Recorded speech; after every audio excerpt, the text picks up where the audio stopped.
I'm Julia at Together We Cook, and today we are going to be making tapiocas. Okay, I'm going to show you where tapiocas came from. We are right here in Virginia, the United States of America, and where the tapioca came from is in Brazil, which is in South America. Brazil is the largest country in South America, which I think is very cool. So the tapioca is like Where does it come from? It's basically a root vegetable called cassava, and it grows in hot countries like Brazil and some places in Africa. Yeah, and it's made into a flour by grinding that vegetable, right? Yeah, and now I'm going to show you how to make it. Okay. Okay, step 1, wash your hands. Okay, step 2 and 3, put on an apron and tie up your hair. Step 4, after you did all that, gather all your ingredients. We have, pretty sure it's called spinach. Yes, spinach. Pepperoni, that she just ate. Tomatoes, and I'm going to show you how to cut a tomato.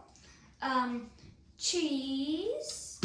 So we're using just what we have in the fridge. We have a little bit of leftover cheddar, some slices of another type of cheese. Tapioca flour. This brand's called Tapioca, and this package comes from Brazil. We bought it online, and if you're local to the DC area, we buy our tapioca flour, hydrated tapioca flour, from European Foods, a Portuguese, Brazilian products store in Arlington.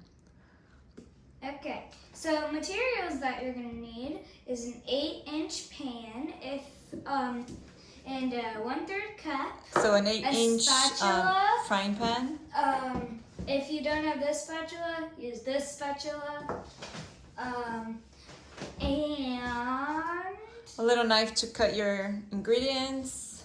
And okay, whatever. Never mind. No more eating, okay, sis? We're gonna be done with showing you how to cut the tomatoes because she just able to. No more eating the ingredients, okay? All right. Cutie. So we're gonna grate the cheese, so a grater, and I think we're ready to start. All right. Okay. So let's grate the cheese first, so we're ready. Okay. So what you're gonna do first is grate the cheese.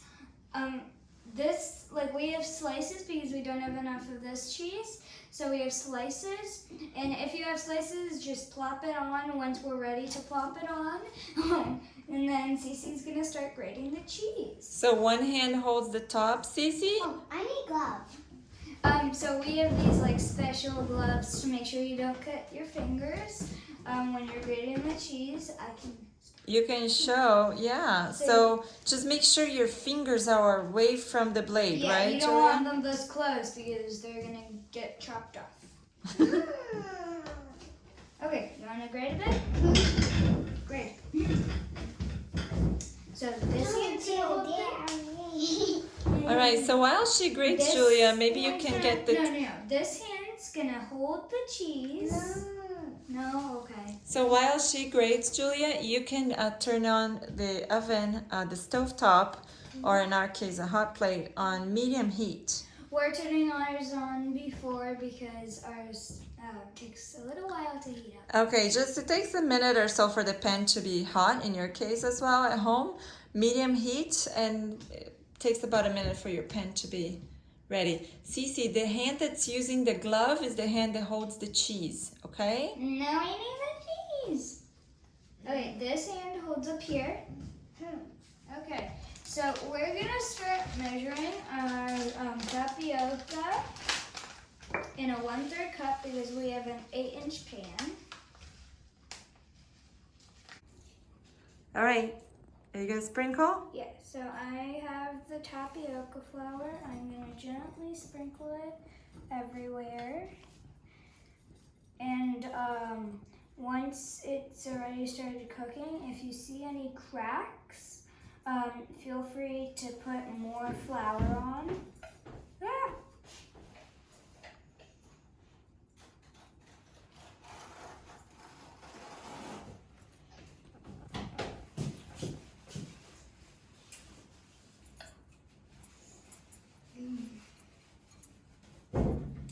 Okay, I'm gonna spread it a little bit because it seems to be that the flour is a little bit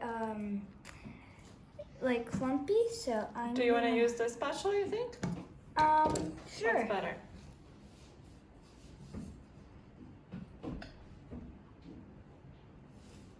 So I'm gonna keep spreading it until I see that it's not so clumpy anymore.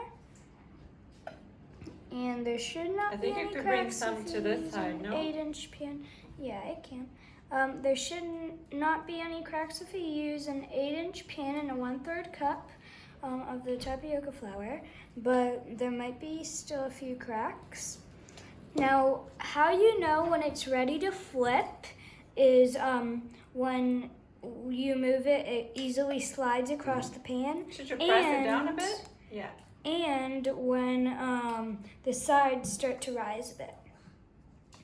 The sides start to curl up a little bit. Yeah, and we didn't do this, but a way that you can know when the pan is ready to put the flour on it is you can put like 2 little of the kernel thingies on the pan and then wait until they pop up, and then you can pour the rest. You mean a little bit of the tapioca flour? Yeah. Okay, so look right here. It's wiggling a bit, so I think it's ready to flip. So I'm gonna grab it and it's okay if it did that. Just try again. It's not always gonna turn out as good, but I think it's gonna turn out pretty good. Mommy. Okay, whatever. It worked. It worked. We're gonna sprinkle some cheese on one side now. Okay. On one side, we're gonna put some pepperoni. You don't need to stuff yours if you don't want to. We're gonna put some pepperoni, How about a little? a few tomatoes, and like I'll just put one little thing, Spinach? one little strip of spinach. Now I'm gonna fold it in half. I'm gonna press down a bit more. I didn't fold it in half all the way on accident, but it's fine. And I can probably fold it over a little more if I wanted, but I think I'm good. And I then would you even can- flip this whole thing over to do the other side a bit more. Oh, okay. Then I can do that. Whoa, that was good. That time I didn't fold it in half on accident. Okay, I think it's ready, so I'm gonna turn off my stove. Do you want to leave it on and make some more, Julia? Yeah, sure. I will. So I'm gonna give this one. Actually, I think I'm I gonna can eat this flip one. it, so. I'm gonna eat this one. It looks very, very good, Julia. I hope Actually, you can turn it off so we can say bye to Okay. everybody. So turn it off the stove. I did? You already did? Yes, I already did. All right, I think this is a good view. Let's see. Is this a good view? I think it is. Okay. And thank you for watching. I hope you enjoyed making tapiocas. Thanks, Bye. Julia.